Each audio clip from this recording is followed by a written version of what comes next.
Hey guys, welcome back to my channel the hacking tree. तो आज हम ऐसे सर्टिफिकेशन के बारे में जानने वाले हैं जो दुनिया भर में वेल नोन है और फेमस भी है। चलिए वीडियो स्टार्ट करते हैं। तो उस कोर्स और सर्टिफिकेशन का नाम है OSCP. Basically OSCP stands for offensive security certified professional. ये जो ओएसीपी का सर्टिफिकेशन है, ये आपको ऑफेंसिव सिक्योरिटी नाम की जो कंपनी है, ये आपको प्रोवाइड करती है। तो चलिए थोड़ा सा इस कंपनी के बारे में जान लेते हैं। तो ऑफेंसिव सिक्योरिटी ये यूएस बेस्ड कंपनी है। ये company penetration testing labs, penetration testing services और सबसे इंपॉर्टेंट चीज़ पेनिट्रेशन टेस्टिंग सर्टिफिकेट्स प्रोवाइड करती है। अगर आपने कालीनेक्स का नाम सुना होगा तो कालीनेक्स ऑपरेटिंग सिस्टम इस कंपनी ने बनाई है और इस कालीनेक्स बेस पर एक सर्टिफिकेशन है OSCP/PW के। तो चलिए इस सर्टिफिकेशन के बारे में जान लेते हैं।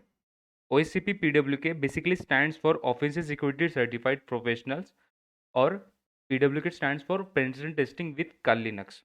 और हाल ही में इसका एक नया नाम पड़ा है पेन 200, यानी कि पेनिट्रेशन 200, ये भी इसको हम बोल सकते हैं। बेसिकली ओएसीपी का एग्जाम 40 आवर्स का रहता है। इसकी जो एग्जाम की कॉस्ट है वो पहले लैब्स के हिसाब से हमें दी जाती थी। जैसे आप अगर एक मंथ के लिए लैब परचेस करते हो तो आपको सर्टिफिकेशन के लिए $999 देने पड़ते थे।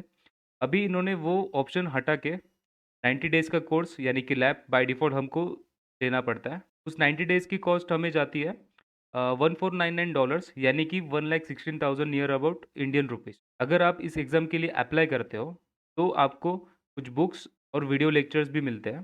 जैसे कि आप यहाँ पे देख सकते हो, मुझे मेरे पास इसकी बुक की एक पीडीएफ कॉपी है और इसके वीडियो लेक्चर्स भी मेरे पास है।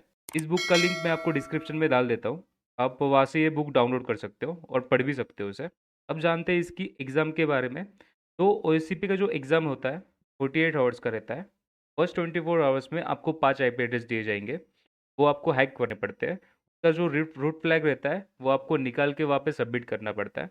तो फिर वो 5 आईपी एड्रेस आपने हैक कर लिए ऐसा कंसिडर हो जाता है।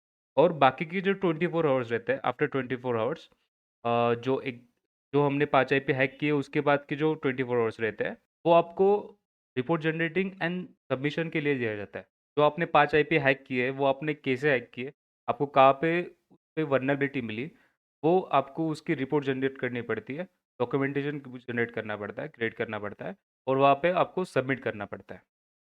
आप जिस पीसी पे एग्ज़ाम दे रहे हो, वहाँ पे आपकी स्क्रीन रिकॉर्डिंग स्टार्ट होनी चाहिए। आपकी जो स्क्रीन रिकॉर्डिंग है, वो मॉनिटर करने के लिए एक पर्सन बैठा हुआ रहता है। आप जब एग्ज़ाम दे रहे होगे, तो आपको एक पर्सन मॉनिटर करेगा। एज़ वेल एज़ आप जहाँ पे एग्ज़ाम दे रहे हो, जिस रूम में एग्ज़ाम दे रहे हो, वहाँ पे एक कैमरा भी लगाना पड़ता है। वहाँ पे भी एक पर्सन आपको मॉनिटर करता है। बहुत टफ होता है ओएसीपी क्लियर करना। अगर आप ओएसीपी क्लियर कर जाते हो तो आपको ओएसीपी का एक सर्टिफिकेशन मिलता है। वो वर्ल्ड वाइड एक्सेप्टेबल रहता है और उसका जो लाइसेंस है वो कभी एक्सपायर नहीं होता। वो लाइफ टाइम के लिए आपके साथ रहता है और उसका लाइसेंस एक्सपायर नहीं होता।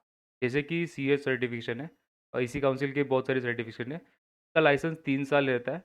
वैसे इसका लाइसेंस आपको लाइफ टाइम रहता है। तो ये था ओएसीपी के सर्टिफिकेशन के बारे में। तो मैं हमारे चैनल पे ओएसीपी के पूरे लेक्चर से यहाँ पे स्टार्ट करने वाला हूँ। तो चैनल को सब्सक्राइब कर देना और अगर वीडियो अच्छा लगे तो वीडियो को लाइक भी कर। तो thank you for video watching this video. मिलते हैं अगली वीडियो।